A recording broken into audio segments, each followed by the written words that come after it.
we're starting off today here at the Cultural Center with this panel on meaningful transparency, promises and pitfalls in regulating digital platforms. We have a very wide scope of practitioners and experts. We are going to cover this matter of transparency from a varied scope, looking at this very complex theoretical and practical issue. So we're going to start now with an introductory speech by Rasmus Lund. He's Director General for International Organization and Human Rights, the Estonian Ministry of Foreign Affairs. The floor is yours. Thank you very much.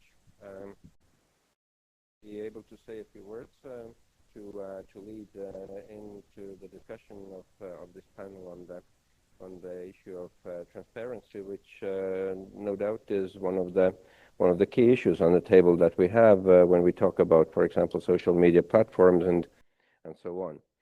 So in recent years, social media has evolved from a sphere of casual information sharing into a powerful ecosystem that shapes opinions, drives political movements, and even influences public health outcomes.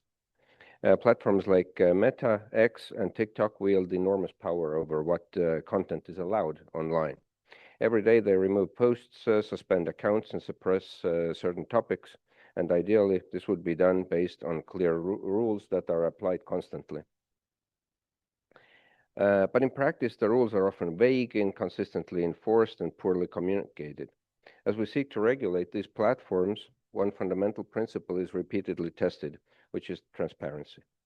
Transparency is a foundation for accountability. It is a prerequisite for holding platforms accountable for content moderation, algorithmic decisions, and use of user data. Transparency helps regulators, researchers, and users understand how platforms operate and affect society. We can't hold them responsible for harms that we cannot see. Therefore, transparency helps ensure informed public and policymaking. Meaningful transparency also builds public trust and strengthens democratic participation. At the same time, we also have to take into account the considerations that are more relevant to the global south, which is that many countries are left out of transparency efforts. Rules must work across languages and regions, and transparency frameworks must be adaptable across different linguistic, cultural, and political contexts. It is important to avoid one-size-fits-all models that ignore regional disparities. In any case, European policymakers have begun to take decisive action. The EU's Digital Services Act, for example, represents a landmark shift towards greater accountability in the digital sphere. The DSA promises significant transparency measures, for example, researcher access, risk assessments, and algorithmic auditability. It is a promising step, but real impact depends on enforcement. And implementation challenges are already emerging, for example, barriers to data access. Here, the DSA marks a critical step forward by requiring large online platforms to share data with vetted researchers and regulators. This could enable much-needed scrutiny into how platforms shape public discourse, promote disinformation, or amplify harmful content. However, the implementation of this provision has been slow, uneven, and riddled with loopholes. To name a few, first, there is vagueness in what constitutes meaningful access. Platforms can comply by sharing carefully curated datasets that paint flattering picture, while withholding raw, disaggregated, or sensitive data that will reveal more systemic issues. Also, platforms cite user privacy and trade secrets as reasons to limit data sharing, often invoking the General Data Protection Regulation, the GDPR, in the EU. While privacy is vital, it should not be used as a shield against legitimate scrutiny, especially when these platforms operate as public forums with societal-level consequences. The second and perhaps most technically complex challenge is algorithmic transparency. Social media platforms do not just host content, they curate, prioritize, and amplify it through recommendation systems. These algorithms, designed to optimize engagement, often produce unintended consequences. The spread of misinformation, political radicalization, or even mental health issues. The problem is we don't fully know how these algorithms work, and platforms are not eager to explain. The DSA mandates that platforms conduct risk assessments and allow auditing of their algorithms. It is a promising start, But these audits are often conducted by in-house teams or third parties that are selected by the platform itself. So it raises questions about their independence. And moreover, algorithmic transparency is not just about access to code or models. It requires interpretability and understanding of why certain content is recommended and what impact it has on users. Without standard methods to measure and communicate this, transparency remains elusive. We must also remember that algorithmic harms are not evenly distributed. Marginalized communities often face disproportionate risks, from biased moderation to targeted disinformation campaigns. Without granular data disaggregated by language, region, or user group, these disparities remain hidden. So where do we go from here? In the digital era, we must remain mindful that data-driven technologies and services now have the capability to monitor, analyze, and influence our behavior on a scale that was previously unimaginable. So the protection of fundamental rights remains critically important, and challenges like unintended biases, discrimination, or erosion of privacy are rightfully mentioned. The social and economic benefits that digital technologies can deliver require that they remain trustworthy and human-centered. But an important principle is to not look at technological innovation and safeguarding citizens as contradictory goals. Innovation thrives in environments where rights are protected and citizens feel secure. And this must also be a key principle in developing our regulations. Achieving this presumes global collaboration, tackling online fraud, disinformation, hate speech, and other harms emerging in the digital space, and it requires more concerted effort between governments, but also between governments and online platforms. While it is easy to talk about the need to ensure protection of fundamental rights, it is far more challenging to actually decide what is it that we need to do. There are difficult trade-offs we have to consider. Should we allow the government to provide public benefits that are proactive and tailored to individual needs, if it means a more intrusive use of people's personal data?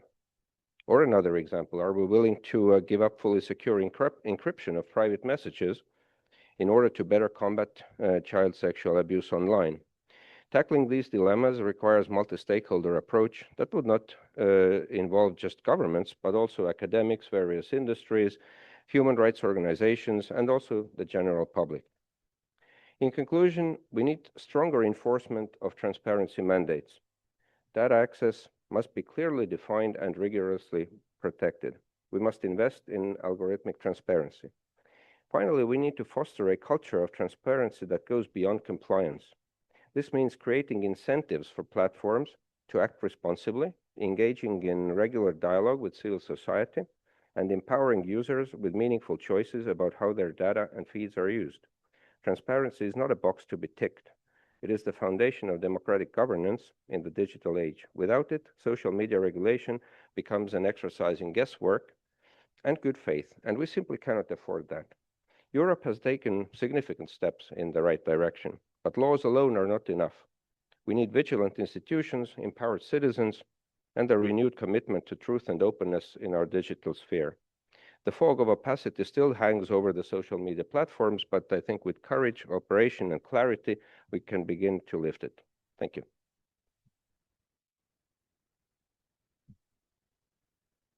Thank you, Ambassador Lumi, for setting the stage for us. I think you've made some very interesting points, which are going to be illustrated now by the presentation of Natalia. She's going to bring us some data from a research on transparency in the context of social media. Natalia Couto is a technology and regulation expert, and she's a researcher here at the Center for Technology and Society in FGV Law School, and a co-lead of our cybersecurity research project. Good morning, everyone. It's a pleasure to be here. This research was coordinated by Professor Nicolo Zingales and conducted by me, Clara, and Diogo. We are researchers at CTS. So, in my presentation, I will be straightforward, focus on the research objects, methodology, and results without going into the broader context of transparency debate. So, our research methodology was empirical and a qualitative analysis. We see in the literature many problems with transparency on social media platforms. Consider the recommendation to use transparency as a mechanism for platform oversight, and considering that in Brazil has already regulations imposing transparency obligations in addition to the voluntary commitments made by platforms, we turn to the concept of transparency in order to operationalize it and assess whether in relation to existing frameworks, social media platforms are truly committed to transparency. This analysis makes it possible to identify the main bottlenecks in the implementation of transparency, highlighting not only the presence or absence of information, but also the quality and effectiveness of the communication provided by the platform. So, our research question was, to what extent do the documents and the interfaces of social media platforms demonstrate a commitment to transparency standards established by Brazilian national legislations and the voluntary agreements undertaken with the European Commission? Our theoretical framework, we use the concept developed by Michener and Birch, who proposed that transparency should be analyzed along two dimensions, visibility and inferability. The first dimension, visibility, information must be recorded and made available. The act of communication must be ostensive, that is, presented in a clear and a visible way to the user. The second dimension, inferability, information must be accurate. That is to say that information must be useful, expanding the user's knowledge and enabling more critical decision making. We use 5 variables as indicators, each worth 1 point, resulting in a 5-point stop. The visibility dimensions, 2 variables were applied. Mention of the topic, we asked whether the platform mentioned transparency obligations in its public policies, and accessibility, measured by the number of clicks needed to reach the relevant information.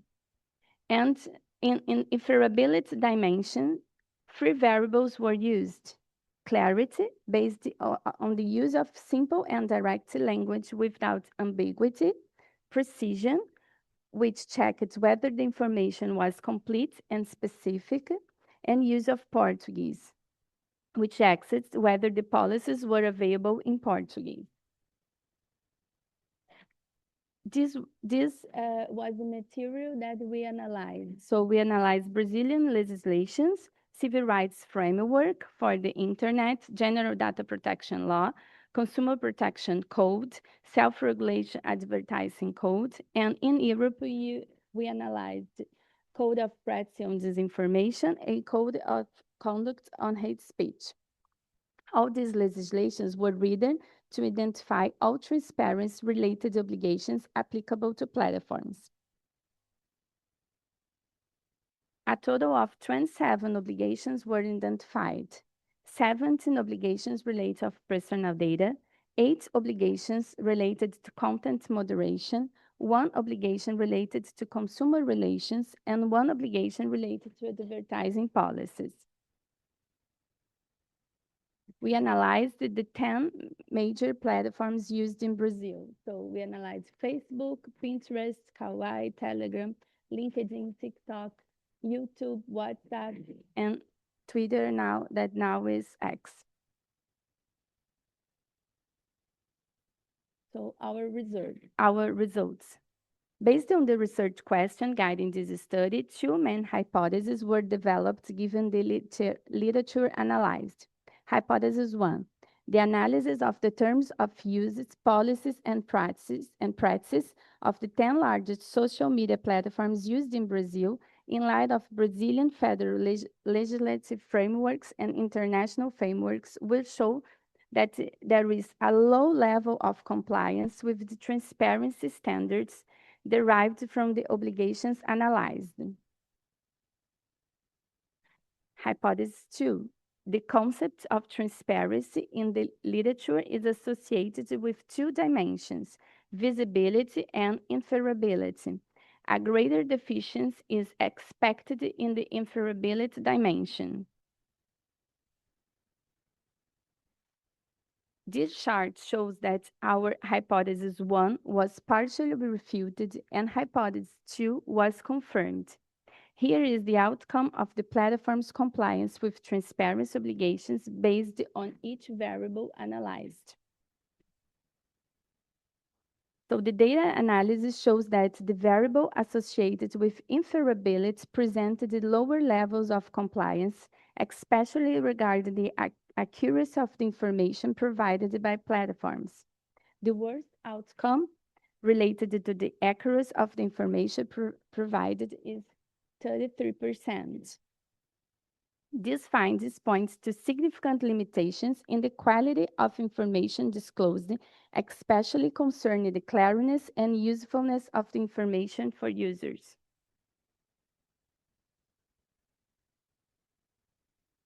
So our contributions, this research confirms that the literature is correct in identifying problems with transparency, particularly in its inferability dimension.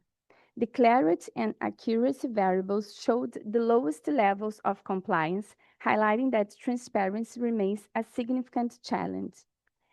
In view of this scenario, the National Data Protection Authority could play a key role by developing guidelines for digital platforms, defining what information is useful and effective for users, or establishing clear directions on the type of information users must have in order to critically assess whether platforms have fulfilled their legal obligations.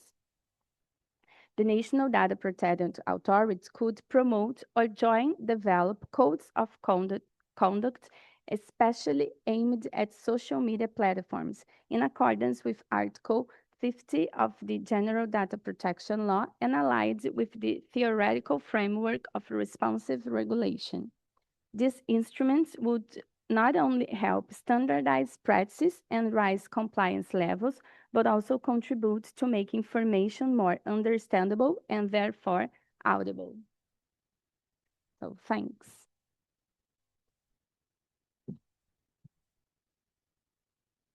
Thank you, Natalia, for presenting this very interesting research. I think, as I said, I think it illustrates very well some points that Mr. Rasmus was touching on earlier on how do we make these obligations concrete? So what kinds of incentives can be put in place for them to actually be put in practice?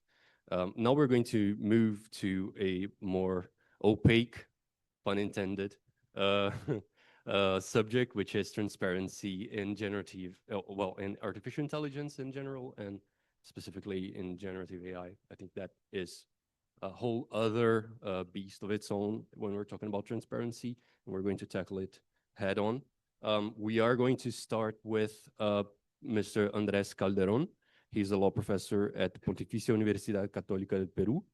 He holds a PhD, well, he's a PhD candidate at the Pontificia Universidad Católica de Chile and a Master of Laws from Yale Law School. He's associate researcher at Centro de Estudios en Libertad de Expresión of Universidad de Palermo in Argentina, and a judge at the Competition Tribunal of the Peruvian Competition Authority in the COPI. Right. Thank you. Thank you, Walter, and thank you to all the organizers and my colleagues in the panel. So I must make the obvious disclosure that every remark that I'm going to be making today, it's only attributable to me and not to INDECOPI or to any other organizations that I'm affiliated to. So I'm going to address a little bit of AI regulation in specifically transparency obligations in Peru.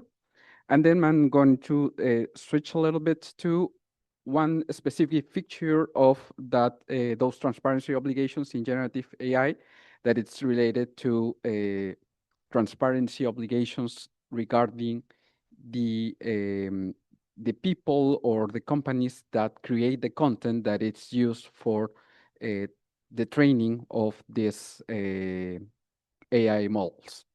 So yesterday, during one coffee break, a colleague asked me about a draft bill in Peru related to AI. And we were talking about it for some minutes until we realized that we were referring to two different bills. So his reflection was that he was very amazed normally by the protagonism that his own country's Congress always attempts to get until he sees what happens in Peru.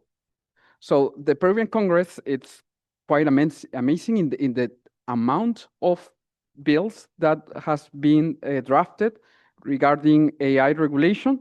I should not rule out the possibility of some legislators using actually AI to draft some of those bills. And notably, Peru became one of the first Latin American countries to actually pass an AI law. That happened in July 2023. It was the law number 31814. But the law contains almost no substantive provisions aside from general definitions and some guiding principles. However, it does mandate the executive branch to issue a regulation of the law. So it has been almost 2 years now, and little progress has been made with the draft regulations, and the technical discussion is still ongoing. So I'm going to be referring to the most recent public draft regulation that contains some provisions on transparency. So I will divide those provisions generally into 3 categories. The first one relating to transparency within the public sector, which is I know this is a topic that some of my colleagues in the panel are going to be addressing more carefully. So those are the obligations related to the disclosure of information to the general public to ensure accountability. Then the second category is related to the relationship between AI developers or implementers and end users. And finally, the ones that are the focus of my research, which is the transparency obligations or the duty to provide information from the developers to the upstream layer of the AI stack, namely the people and companies whose data serves as a training input for AI systems. So regarding transparency in the public sector, Article 8 of the draft regulation establishes the creation of a public registry of AI applications and software, although it does not specify the type of information that should be included in that registry. Also, there's this Article 25 that stipulates that the components of AI, which are left undefined, must be published on Peru's national public software platform or the national open data platform. So that's the first topic. The second one, concerning the end user, there is a general obligation to inform about the security measures and the intended purposes of the tool when we are dealing with high-risk AI applications, as classified by the regulation, following more or less the steps of the European Union AI Act. Additionally, there is a duty to warn, when applicable, that the content that has been generated by an AI tool, it's disclosed as such to prevent deception. So this is set forth in Article 16. Finally, the main focus of my ongoing research was to ask this question: is there any obligation of transparency or disclosure information between AI developers and the content creators or holders of the information that it's being used as a training input? Short answer, no. There's no specific obligations or transparency measures in that regard. So far, there's only this Article 4 that recites as a principle the duty to respect copyright and related rights without establishing specific obligations or mentioning whatsoever the content creators whose work are being used to train AI. So my critique is that obligations to comply with copyright laws, such as the one drafted in Peru or the one that you may have seen in Article 53 of the EU AI Act, are insufficient. In two book chapters that will be published this year, one by Universidad del Desarrollo and one by Universidad Católica de Chile, I argue that due to the characteristics of the training of certain type of Gen AI, those based on LLMs, it raises the necessity to include a transparency or disclosure data between AI developers and third-party data owners. And I mean data owners as a general, information holders, not only personal data, whose inputs are used for training and fine-tuning. This argument was made before the first landmark rulings that began to be issued in copyright cases. You may have been aware of those, at least in the US. We recently had the decision in motions to dismiss in the case of BART versus Anthropic and K3 versus Meta Platforms.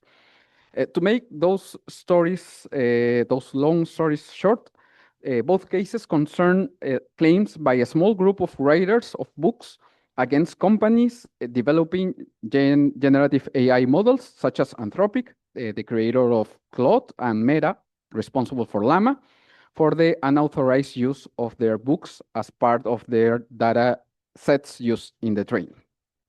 So the question that the judges had to deal with was whether the express authorization of those authors of protected works were required before the use of that information for the training of those LLMs, or whether that constitute fair use under copyright law. So the ruling of Judge Alsop in the Anthropic case appears to be leaning strongly in favor of the fair use defense. On more than one occasion, the Judge Alsop said that the use of books to train AI was highly transformative and a fair use under Section 107 of the Copyright Act. And he also emphasized that what Anthropic's LLM did was not to replicate and replace those books, but rather to generate new text. So it's basically the transformative defense in a fair use case. But the judge made it clear that the situation would be different if the LLM's output were an exact copy or replica of the books used for training. But the plaintiff's allegations did not support such an hypothesis. By contrast, in the Llama case, Judge Cabria was less categorical. And while he agreed that a traditional LLM training using books was a transformative use, this did not amount to a fair use as a general rule.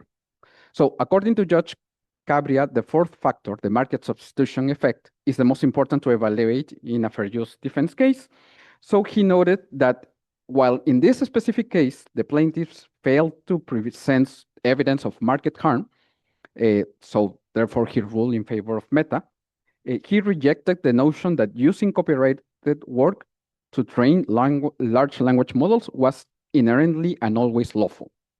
He embraced the idea that plaintiffs could prevail in a similar case if they can demonstrate a harmful market impact.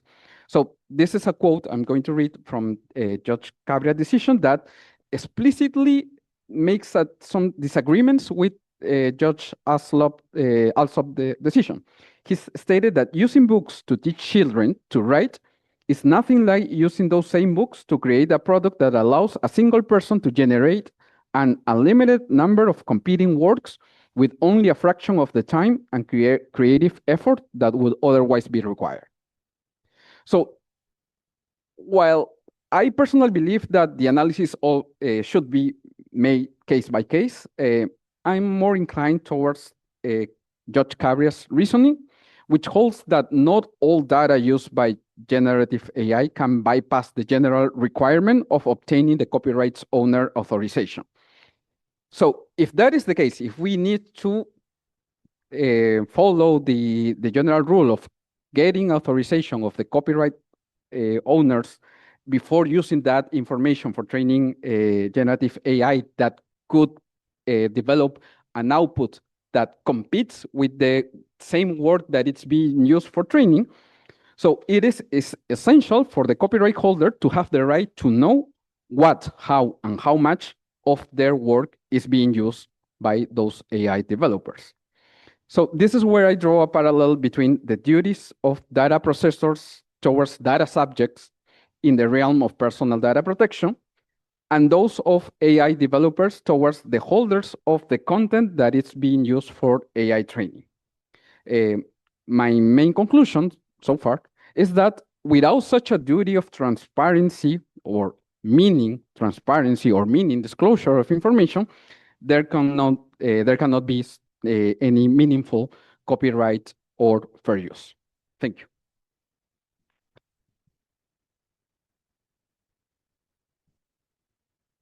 Thank you very much. Yeah, as I said, this subject of artificial intelligence, in terms of transparency, it's got many unanswered questions. We often focus on the data protection issues here, but copyright is also very, very complicated. We're going to move on now to Juan David Gutierrez. He's an associate professor at Universidad de los Andes, where he leads the Systems of Public Algorithms initiative. He holds a PhD in public policy from the University of Oxford and co-leads the Algorithmic Transparency in the Public Sector project at the Global Partnership on Artificial Intelligence. Okay. Is this working? Yes. How are you? Good morning. Okay. I'm glad that you are here, and I'm happy to be part of this panel. Thank you very much, Walter, and my colleagues. I'm presenting a project that I co-led with Alison Gilwald in the Global Partnership on AI that is currently housed in the OECD. And the project is about algorithmic transparency in the public sector. We started late 2023. So I'm going to tell you what we achieved in 2024 and what we'll be doing in 2025. And this is the agenda, what I'm going to try to explain in 10 minutes. And to start with, what's a project about? So we were interested in understanding the types of algorithmic instruments, transparency algorithmic instruments that governments can deploy to fulfill the duty, or if you want to call it the right and the obligation of algorithmic transparency. As my colleague Natalia previously explained, there's different definitions of what algorithmic transparency means. We had in our first, report a section only about the different definitions and the scope of what algorithmic transparency means. And when I'll be speaking here about algorithmic transparency, I'll mean the capacity of people to access information about public algorithmic systems and to understand the implications of such systems in their lives.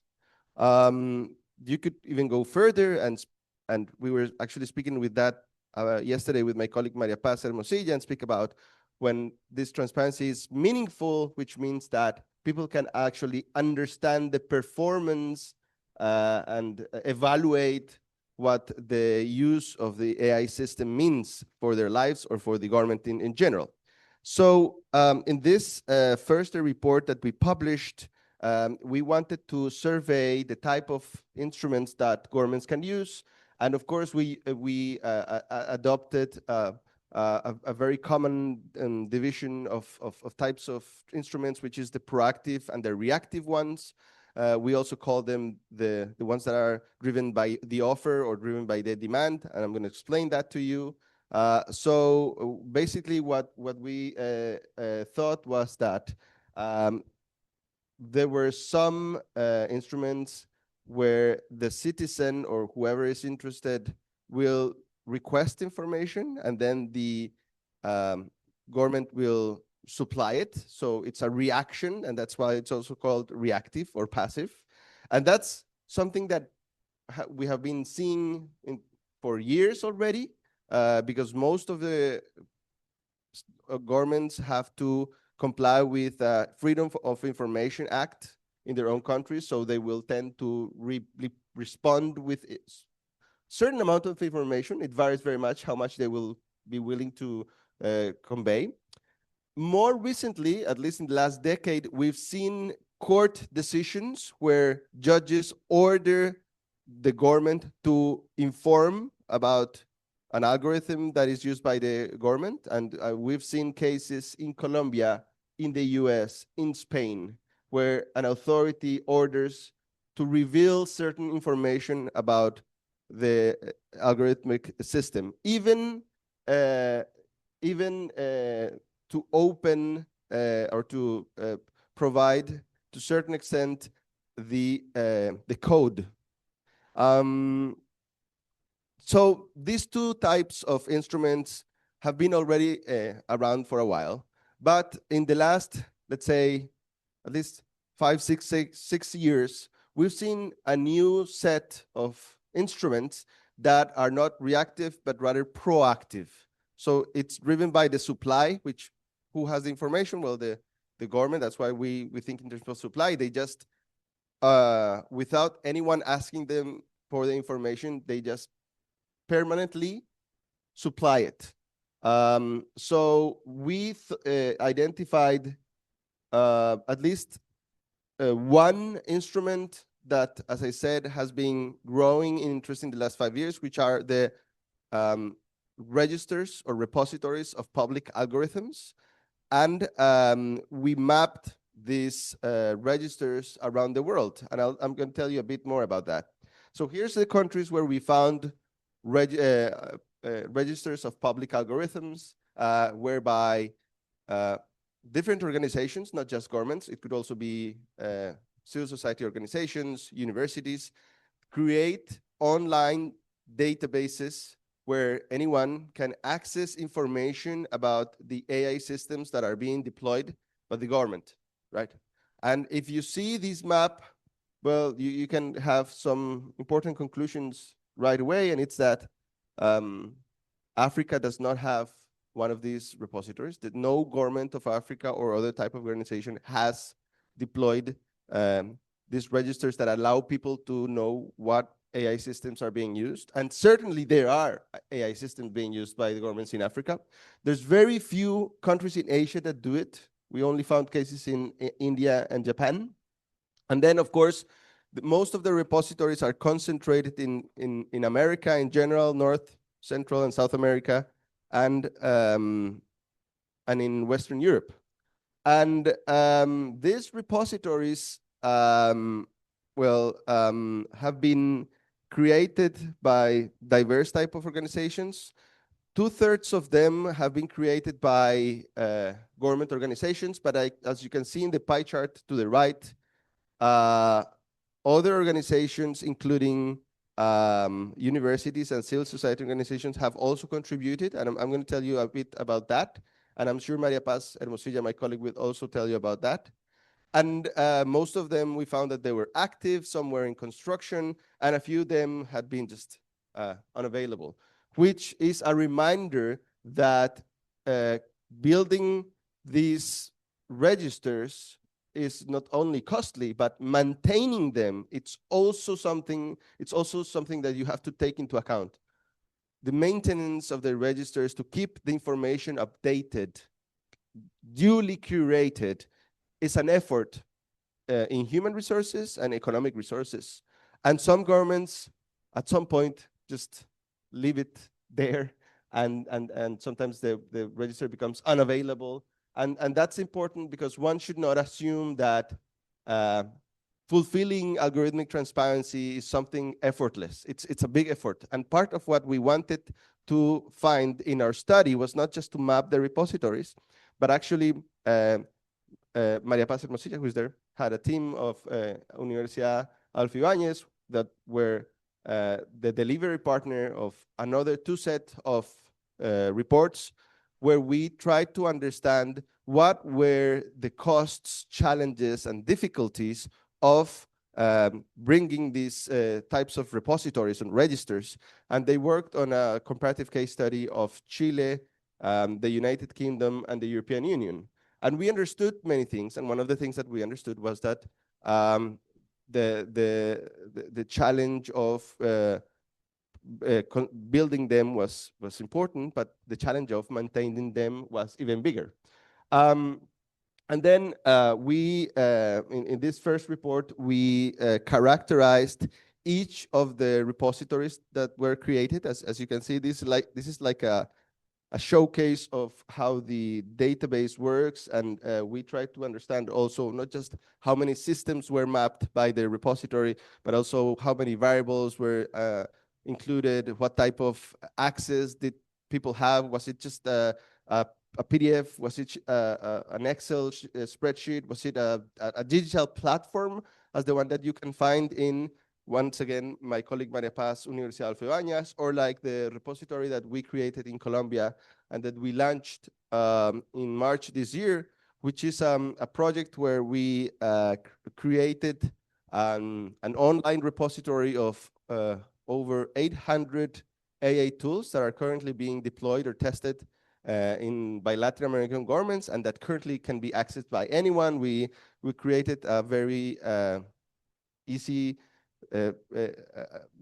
interface where people can filter the types of systems by country, by area of interest. There's also a box for just searching information about all the systems that we have curated.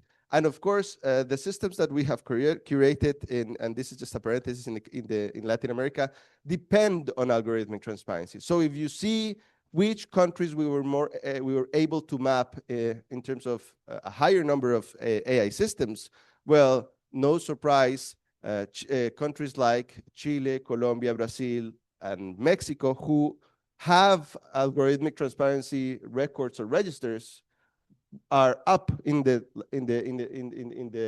let's say in the top 5 countries with more AI systems. We suspect that there are other countries that are less transparent, that probably are deploying more AI systems, but of course we don't have any means for knowing, because even if we sometimes send requests for information, governments will answer that they don't want to supply the information due to intellectual property rights or due to security concerns.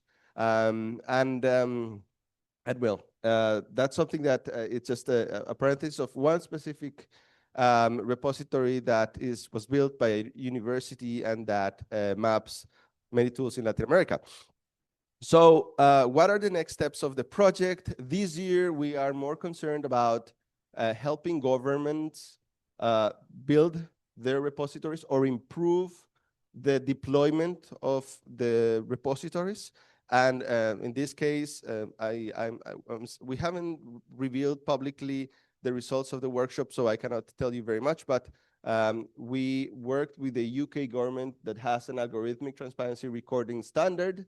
That means that they have a mandatory rule that obliges government organizations in the UK to report the existence of their AI tools in a certain standard and template. And for them, it has been challenging to actually make these organizations comply with their own rule. And we were working on how to improve the deployment of the tool and to make it also more accessible to citizens. So later in the year, I think that we will publish a short report. And my colleague Alison Gilwald, who also co-leads the project, is now working with the government of South Africa to build a repository of AI systems. After mapping the registers around the world, after understanding their strengths, weaknesses, their costs, what do they imply for the organization that deploys them and for the citizens. Now we are interested in helping governments to improve their existing repositories or to create their new ones. And with that, I thank you.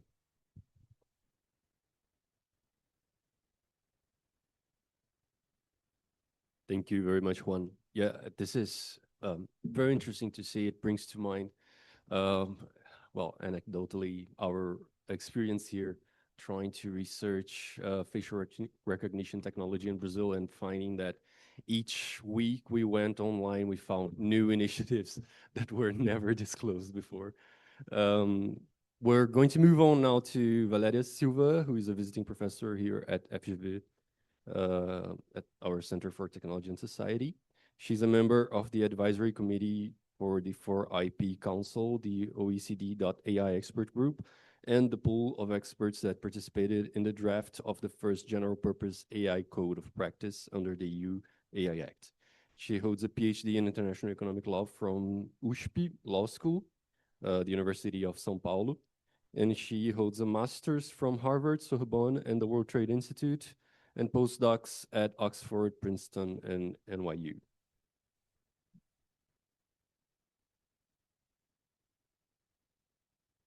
Hello, morning. So nice to be here with you. Even though I have all this academic background, I don't have a great memory, so please bear with me. So we are not gonna tackle directly all the features of the EU AI Act, but since I was one of the experts that participated in the elaboration of the first GPI Code of Practice that was just released on the 10th of July, I'm gonna focus on that in terms of transparency for GPI. So transparency is one of the principles of the AI Act. And you have it very, very, very relevant for the identification of limited risks and high risks in the Act. And then during the elaboration of the AI Act, we had GPI coming in scene. So they had to create also rules for GPIs and including the drafting. The definition of transparency in the EU AI Act is actually relevant because there are many definitions for transparency. So just like the AI systems, they need to allow appropriate traceability, explainability, make humans aware that they are communicating, interacting with an AI. They also have to inform deployers of the capabilities and limitations of the AI systems and the affected persons of their rights in case they are affected by an AI system. We have three categories of transparency in the EU AI Act.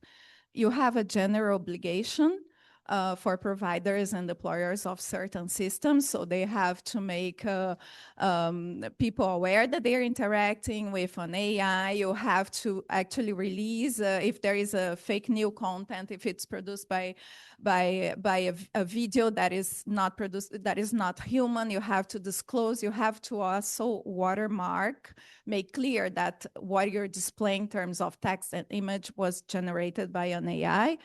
Then we have another category of high-risk AI systems. So for the first category, the goal is just to protect fundamental rights. The second category has different goals. It actually intends to make deployers of AI systems able to understand the high-risk AI system that they are deploying and their capabilities, and also for the providers of these systems to release and understand the known and also the potential high risks of those systems. And then you have a number of duties for that. We are focusing today in this category, the third one. And this category, it has a different goals, like in relation to the two first ones. So one is to enhance the understanding, and second, monitoring of how the systems works, because actually we are not fully aware of that yet. And you have a set of obligations that I actually separated in two parts. The first one is related to the documents that have to be submitted. If you have, so this is the article, this is relevant for the code of practice that was released, explaining exactly how this should be implemented into practice, and we'll see in a minute. So the first item here, you have to provide information for the AI office and or the national authorities that will actually ask the AI office to ask the providers to provide this information, but it's only upon request. So the providers don't have to have this information ready. It's upon request of the AI office. On the other hand, they have to provide a different set of documentations. Sometimes they are the same, sometimes they're different, to the downstream providers and deployers of the GPI system. And on this side, you have the copyright duties. So on one hand, you have like the providers, they have to put in place policies to comply with the UAI Act, but also they have to make public the summary about the content they used to enable actually the rights holders of copyright works to actually understand where this text and data mining training was carried out, and to enable them to take any measures to protect their rights. How are you going to implement the AI Act? So the rules are very broad. Sometimes they are vague, including those that we just saw. You will have at the end, you will implement this transparency rules through technical standards. While this is not ready, what do we have? The AI office is just like elaborated the code of practice. So the technical standards are being under elaboration by standard setting organizations such as CENELAC and IEEE in the EU. While it's not ready, because this is a long process, we will have the GPI code of practice that the providers of GPI systems have to work, have to abide with. But is it mandatory? No. So the code of practice, you have signatories. The companies will be able to become signatories if they choose to. So there was a very, it was a difficult balance to find, a final code with commitments and measures that would be accepted by all the stakeholders involved. The goal is to provide the practical guidance on how to implement Article 53 of the AI Act. There is the proportionality principle that has been applied to the code, which means that it has to be proportionate to what the providers are doing. If you're a downstream provider and you change and fine-tune the system, you're responsible only to the extent of that change that you made. Those are your obligations. And the other aspect, if you're an SME, a startup, also your duties and how you have to comply with the code of practice will be proportionate to the size of your company. And then it addresses transparencies with two regards. So AI office, so the authorities on one side, the downstream providers on the other side, but it doesn't address a public transparency. It doesn't require anything that is from the providers that they have to provide the transparency to the public or to the rights holders. They don't have to display that information online, like for the public, not for that purpose. This is going to be done separately. We'll see. How was the process that we participated? We had 4 working groups. In practice, it was 5. They split transparency in one and copyright in other ones. We were like over 1,000 experts participating in several plenary meetings, etc., working group meetings. This is when it started, end of September. It was concluded and published in July. Everybody can have access, it's public document. And it still needs to be approved by the EU Commission, also the member states through the UAI board. They have to approve the code. So it's not still, not yet valid. In relation to the transparency chapter, it has 3 chapters: transparency, copyrights, and then safety and security. In relation to the transparency chapter, all of them have commitments and measures, but it addresses these 2 items, like sections of Article 53 of the AI Act that we saw. And what we could see, so there it goes, I have to go back, sorry. in relation to this, what we could see that we had is that there is a commitment to document. You have to also draw up and keep up to date the model documentation, and you have to keep at least for 10 years this document to be provided under this measure. But neither the model documentation nor other information is made public, and they provide at the end the model documentation that like the providers will just fill. There is a template that is available to them.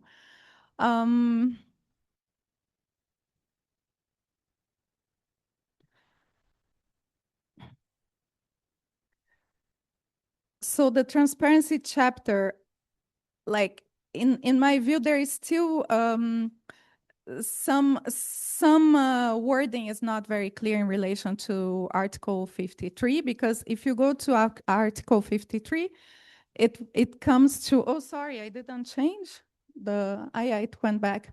You have two annexes, and these annexes, they list minimum documents, is a minimum list. And then when you go to this model documentation template, it says those are the maximum information that will be requested to be filled from the providers. So here I think there is a need for a bit of clarification from the AI office. That is the authority that will be implementing this. And then we go to the copyright chapter. And the copyright chapter, what was addressed in this chapter is only this part, Article 53(1)(c). Then you have a few commitments here. And they are like complementary to those that are in the transparency chapter. Here, in relation to drawing up and making available a detailed summary of the content to the rights holders, this is going to be still subject to a template that is being developed by the AI office at this moment. The problem that I see here is that the companies, they have to put in place policy to comply with the EU law on copyright, but they don't have to disclose to the rights holder. They have to disclose to the AI office. And this poses the question, how are the rights holder going to understand this policy, how it is applicable, how decisions have been made, if it's not being made public to them. So this is an issue that the rights holder had during the elaboration. Of course, you had the industry stakeholders pushing in one direction, the rights holders in another direction, also civil society. And at the end, nobody was extremely satisfied with the results, which may mean two things. One is that everything was like, we didn't get things right, not we, because of course it was the chairs who actually had the pen. Or second, that was a good outcome if nobody is satisfied with it. This is the third and last part of a third and last chapter on safety and security. And what I would like to highlight in this chapter is actually like two things. It actually contains, this is applicable only to GPI that have systemic risks. And what it means is that it brought in Annex 1.1 of this part of the Code of Practice and 1.4 a list on what constitutes systemic risks under the EU law. Oh, sorry. So I'm almost done. So I would like to just list that risks to public health, safety, public security, fundamental rights, and society as a whole are considered as systemic risks. But what does it mean? And they even provide examples. So risks like risks to public mental health are systemic risks. Freedom of expression and information, non-discrimination, privacy, of course, and protection of personal data, but also the environment, non-human welfare, economic security, concentration of power, and illegal, violent, hateful, radicalizing, or false content. So I invite everybody to take a look at this part, and I will just wrap up saying that this is not the end of it. There is, and of course, as Mr. Erasmus also disclosed, you have other very relevant rules, the DSA, you have the DGPR, and they are all going to complement in terms of transparency. So thank you for your attention. Thank you very much, Valeria. I am going to be expedite in moving on because I am also the moderator of the next panel, and I'll be very angry with myself if we delay. Maria Paz Hermosilla, she's director of GovLab at the School of Government of Adolfo Ibáñez University in Chile. She holds a Master of Public Administration from New York University. She's the director of the Public Algorithms Platform, nominated for the UNESCO Uzbekistan Beruni Prize for Scientific Research on the Ethics of AI.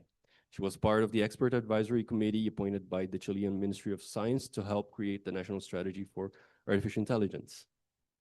Thank you. So I'm going to talk about practical experiences in algorithmic transparency in the public sector in Chile.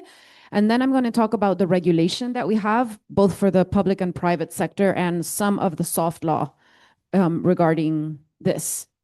So first, I'm the director of the Public Algorithms Platform. So this is a website where you have a repository, which is one of the mechanisms of transparency that Juan David mentioned.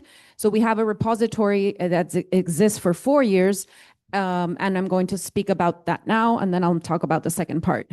So this repository started out with 50 systems, and we're currently at 117 different systems. And I have to say that their transparency is not something to be commended for. So it's very little transparency of algorithms in the public sector. We did a research report on 2021 where we went in depth into analyzing the transparency. And our research revealed the 4 things that are there. So widespread absence of information about systems. At that time, 80% of the systems, the 90 systems that we identified, had no public information on the website of the public agency. That's why many of those systems aren't on our repository, because our repository can only has information of systems that have publicly available information. Also, poor accountability. A lot of systems are inherently complex, and they impact fundamental rights, not just the right to access to information, but education, health, etc. So I have to say that I lead the editorial committee. We meet once a month to approve new algorithms and analyze the state, what's happening. This situation that we mapped in 2021 has not improved. It's basically the same. There is just a glimmer of light in a few public agencies that I will mention that are taking their first steps in algorithmic transparency with the help of the lab that I lead. So as I was saying, the Public Algorithms Platform has the repository, which is this observatory of automation. Once a year, we put out a report. You can read it. It's in Spanish, though. I think a few of them have been translated to English, but we don't always have the budget for that. Well, now we'll have Copilot and probably. But the second part of the platform is the ethical algorithm tools. So there we have open source tools. We have guidelines and recommendations that we have developed in partnership with different public agencies. So the ethical algorithm tools, and I will just mention 2 of them, but then I will dive a little deeper into the transparency one. So we have published these 3 tools, which one is an algorithm impact assessment, which of course includes a transparency dimension. And this algorithm impact assessment allows you to assess the risk of your system with a series of closed-ended questions in, I think it's about 9 dimensions. One of them is transparency, and you can answer this tool, and then it ejects a report that comes with a level of risk, high, very high, moderate, and low risk, and a battery of personalized recommendations divided by the phase of the life cycle of your project. So that has like an initial diagnosis of transparency. Then we have a bias and fairness measurement tool, which is only for binary classification systems. Is there cancer? There's no cancer. Will I give the benefit? I won't give the benefit. So the tool is based on Equitas tool, and I won't mention more about that because this is about transparency. And finally, we have an algorithmic transparency sheet. So this tool is an adaptation of the model card, which many of you may be aware of because it's used in industry. You know, if you Google model card, you will find that, you know, companies have their model cards or system cards sometimes published. And this tool is what I'll explain now. So, oh, sorry. Oh, okay, how does this work? How do I go back? Oh, okay, sorry. That's different from the one I have at home. Okay, so the transparency tool is meant to be used when I'm going to do a pilot of my system, when I'm going to deploy my system. I've already chose the model that I want to implement. And the benefit of this, of course, is to have trust, to avoid opacity. But what you do is you have 44 questions in 9 sections, and these questions are open-ended, okay? So you fill in, it's like a standardized way of documenting your model. So you fill it in, and then it gives you an output, a document, which is structured, and it can help you communicate information to your users, external or internal, okay? So that is a tool, and we have implemented this tool with 13 different projects of 9 different agencies in health, in pay benefits, in also, well, a variety in security, safety, public safety. So we have tried it out in different types of areas of public policy, and this tool is really easy to use, so it was applied by all of the pilots. If you want to reach our tools or our platform, you can scan this QR. The website is algoritmospublicos.cl, but it's also .com and .org. So basically, if you just put Algoritmos Públicos, you will probably reach our system, our platform. Okay, so what about the law? Well, Chile has an access to information law, a freedom to information law since 2009. So it's, you know, it's pretty established. It's a robust implementation. And it does have some obligations of algorithmic transparency. In the access to information, if you request the documentation of a model that's been implemented by government, you can probably get some access, or full or partial, depending on if some secrecy clause will apply. So there have been cases of people who ask, you know, different documents about the system, and they can get it. But if there was one case where they asked it from the tax agency, they wanted to know how the tax evasion algorithm worked, there wasn't full disclosure there. Okay, so it applies to general rule of the you know, the general exclusions of the access to information law. And then there's also the active transparency. In that case, it only applies if an AI system, first, if it was contracted by a third party, it should be on the website that they have with like currently available information. Also, if it's a part of a procedure to access a public service, or if it's part of the criteria for granting subsidies or benefits. So these are 3 general obligations in the law that also apply to an AI system that is part of those processes, okay? In this second category, there's been less. So we as citizens could complain to the oversight agency, and then we would have to see how this rule plays out, this right. It's not that we have a lot of examples of people trying to get this information yet. In the reform of the personal data law, so Chile in December last year approved a new personal data protection law, okay? It's going to be enforced in December 2026. And it also has provisions on algorithmic transparency. Which ones?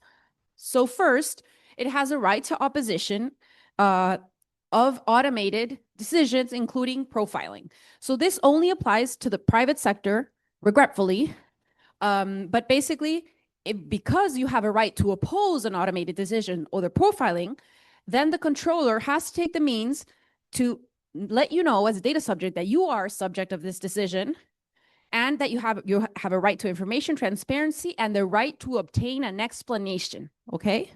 And the difference with the GDPR is that it's not solely automated decisions, but it's automated decisions. So it's a wider scope than how this provision is written in the GDPR. So this will apply for the private sector.